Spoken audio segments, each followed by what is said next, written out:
Jadi di sini aku sama teman aku mau ke salah satu UMKM di Majalaya. Nah, di video kali ini aku mau bahas tentang pengantar manajemen, tapi fokusnya ke pengarahan atau directing. Pengarahan itu penting banget, apalagi di usaha kecil kayak kedai atau kafe-kafe gitu ya. Jadi di video ini aku bakal ngobrol langsung sama ownernya. Jadi ikut kita. Halo guys, jadi di sini aku sedang berada di Buruan Anggur Majalaya. Di sini aku nggak sendirian ya, aku bersama teman aku. Halo guys.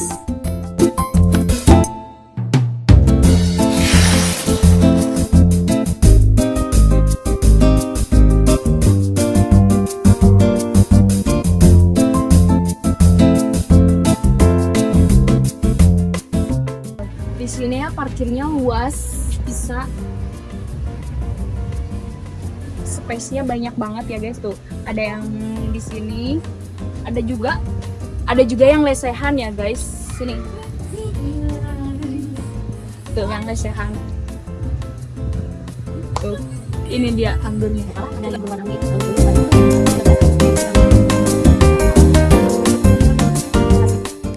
Nah, sekarang kita langsung tanya-tanya aja ke ownernya langsung, guys. Ibu, sebelumnya perkenalkan, saya Delvira, ini rekan saya, Sally. Kita dari Universitas Digitek University mau wawancara Ibu. Sebelumnya, Ibu boleh perkenalkan dulu. Nama saya Susan. Ya, saya pemilik Buruan Anggur.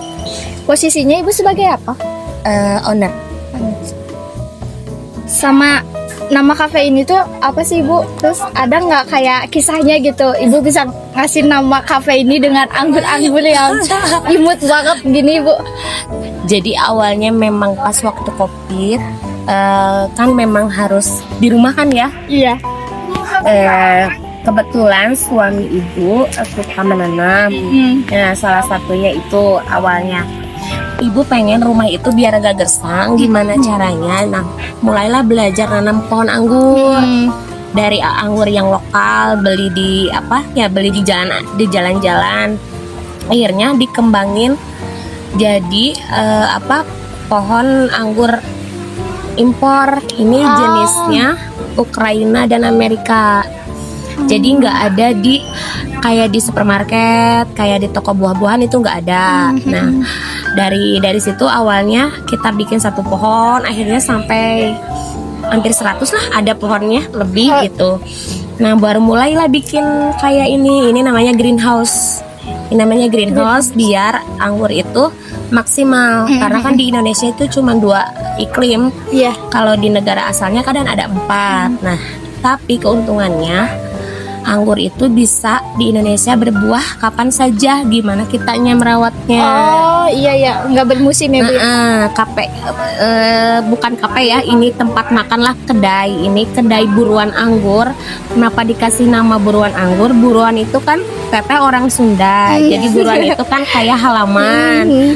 Nah, halaman rumah tapi ada anggurnya, makanya kita namain Buruan Anggur gitu. Oke Ibu, selanjutnya biasanya pengarahan ke karyawan itu gimana ya? Ibu kayak ngarahin karyawannya itu bagaimana gitu?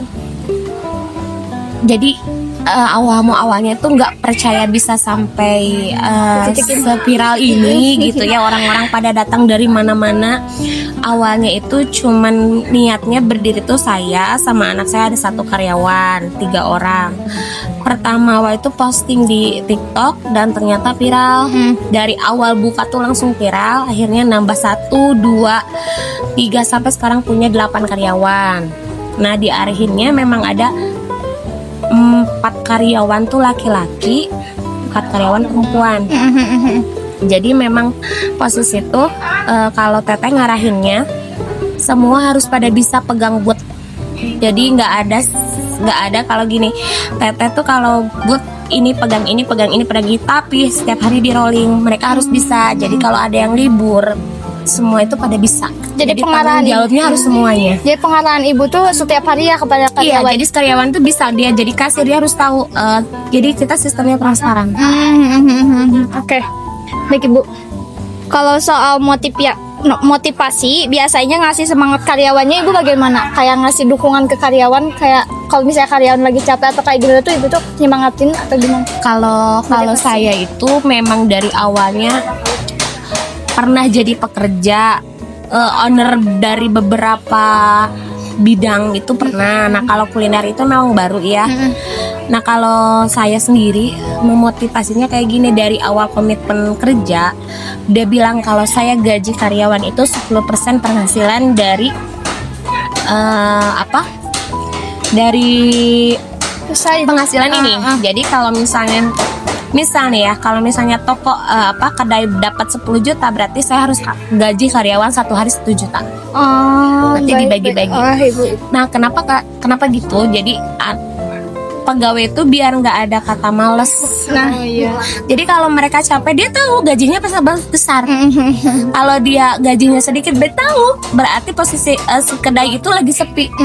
Dia checking terus kasir, keluar penjualan. Nah, penjualan baru segini. Jadi kan dia tuh gimana caranya buat kedai rame terus. Jadi dia tuh semangat kalau misalnya udah dibatasi kayak karyawan tuh misalnya nih ya, 1 bulan gajinya 2 juta misalnya.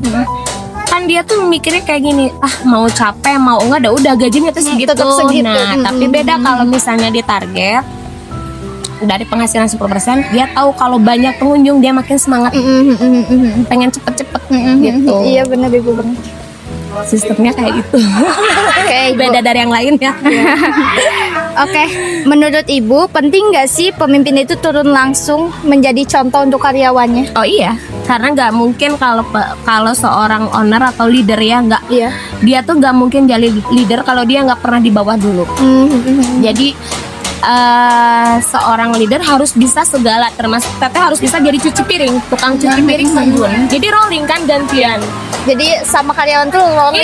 Iya. Kadang kalau teteh nggak males udah di dapur, pengen duduk aja gitu ya, gantian saya yang cuci piring. Tapi anak-anak ngerti, berarti posisinya si teteh lagi pengen di situ. Oke, ibu. Kalau buat pengawasan gimana ya caranya supaya karyawan itu tidak tertekan ibu? Jadi pengawasan ibu kepada karyawannya. Kalau saya tuh nekanannya harus dibikin enjoy, karena semua pekerjaan kalau nggak enjoy maupun gaji besar itu nggak akan nyaman ya. Nggak akan nyaman, nggak akan berkah. Jadi sebisa mungkin bikin nyaman gimana maunya mereka. Jadi kayak waktu libur, memang untuk saat ini kedai belum ada waktu liburnya. Jadi memang buka setiap hari, tapi teteh bilang kalau mau libur silakan gantian tiap hari, tapi 1 orang. Jadi mereka udah ngatur jadwalnya, saya mau hari ini, saya mau hari ini, saya mau hari ini gitu. Jadi enggak enggak setertekan atau gimana. Nah ibu, ya? gitu, biar nyaman aja. Mau makan nanya mau apa, mangga bebas itu mah. Mau buka jam berapa, mau tutup jam berapa bebas. Oke ibu.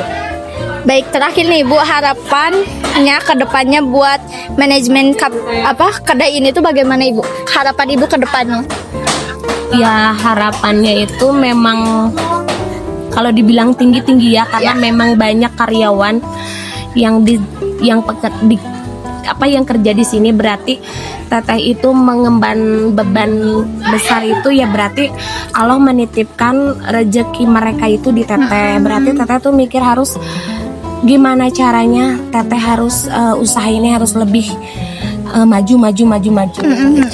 Jadi ya namanya juga kalau rezeki mah dari Allah ya, tapi mungkin lewat teteh ada rezeki buat mereka.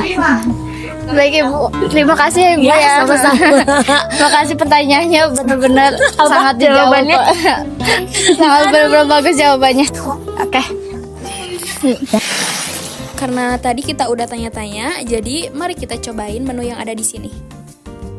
Oke guys, sekarang kita mau pesan dulu ya. Ayo.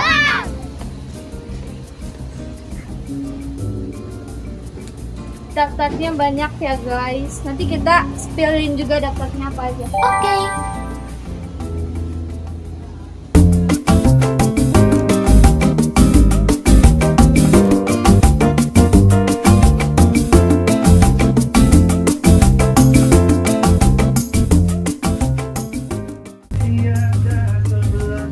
Jangan lupa cuci tangan guys sebelum makan.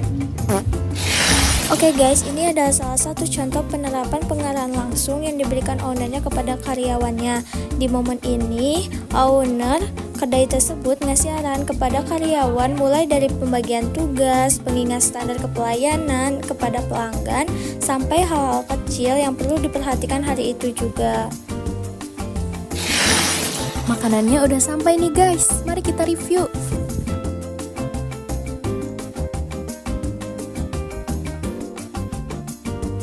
Hai guys. Aku nyaranin sambal ini tadi kita review ya. Iya. Jadi kita beli cuanki spesial guys. Komplit. Terus ini ininya Minumannya. Kamu rasa apa? Milo. Kamu apa itu? Aku coklat tos. Dan kita juga pesen ini pisang keju. Kita coba ya. Bang Del coba dulu. Mulai dari apa? Cilok atau bakso? Baksonya dulu. Boleh. Terus Kita dia coba ya. coba. Beda nih guys. Saya benerin. Gak apa-apa lagi jaganya. Bawahan ya sih. Ya kenang-kenang. Ini dagingnya berasa banget tahu guys. Ya kayak Dagingnya tuh berdaging banget. Daging banget. Soalnya kayak di sini tuh cuacanya di sini tuh vibes-nya tuh kayak sejuk banget soalnya kan kayak banyak pohon-pohon gitu ya. Pohon anggur gitu. Terus tadi kayak rambutan. terus ini juga sebenarnya ada pohon jeruk nipis guys. Jadi kayaknya ini yang disediain itu yang ditanam di sini guys. Ya jadi hasil pribumi Gitu. dan juga kliennya itu ramah-ramah banget dan Pokoknya nggak jutek deh. Pokoknya kesini kayak dilayani dengan baik pokoknya. Pokoknya best banget. oh aku review tadi ada bakso, terus ada tahu putih, terus ini kayak rebus, cilok, terus ini ada tahu bakso gitu, of course cuankinya, terus ini ada Ini ada kayak ceker guys. ceker.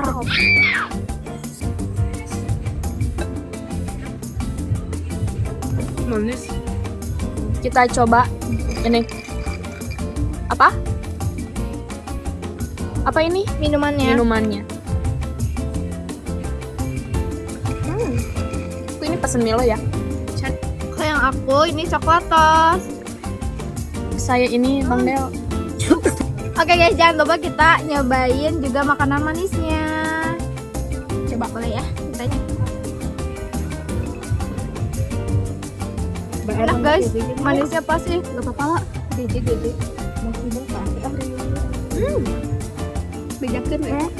Banyak guys. Terus pisangnya juga lumayan sih, nggak kecil dan kan biasa kecil ya. Ini gede-gede banget.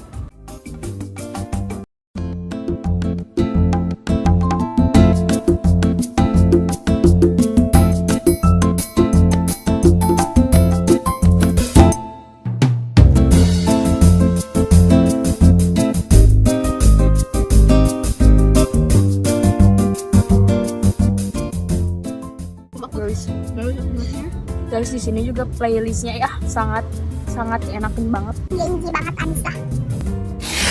Di sini juga kita dikasih buat nyobain anggur langsung dari pohonnya sama ibu ownernya nih guys. Coba ya Pak. Gak apa-apa, gak dicuci juga, Ya. gak diobat. Yummy. Manis gak? Manis. Ini belum matang sempurna. Nah, kan ini ada batang. Ya, Neng pegang di sini, motongnya di sini, atasnya. Jadi jangan gini. Jadi motongnya harus gini nih. Sok. Video Gimana ibu? Gini? Iya jangan gitu tapi yang banyak. Iya. Kok happy banget ya? Biar ngerasain gimana potongnya. Bener ya ibu ini ya? Takut. Guys, kita dicobain suruh makan. Iya. Guys, kecil banget. Kita mau review nih. Aduh, cobain dulu Cel. ini nggak ada bijinya ya. Iya. banget. Terkuat, terkuat. Ngeunah banget. Nah, kasih tahu metiknya tuh. Benar.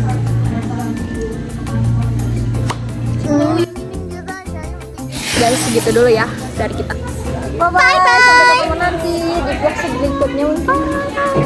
Teman-teman, dari vlog kita kali ini kita bisa simpulin bahwa pengarahan dalam manajemen itu sangat penting banget ya teman-teman, apalagi dalam UMKM seperti kedai yang kita kunjungi.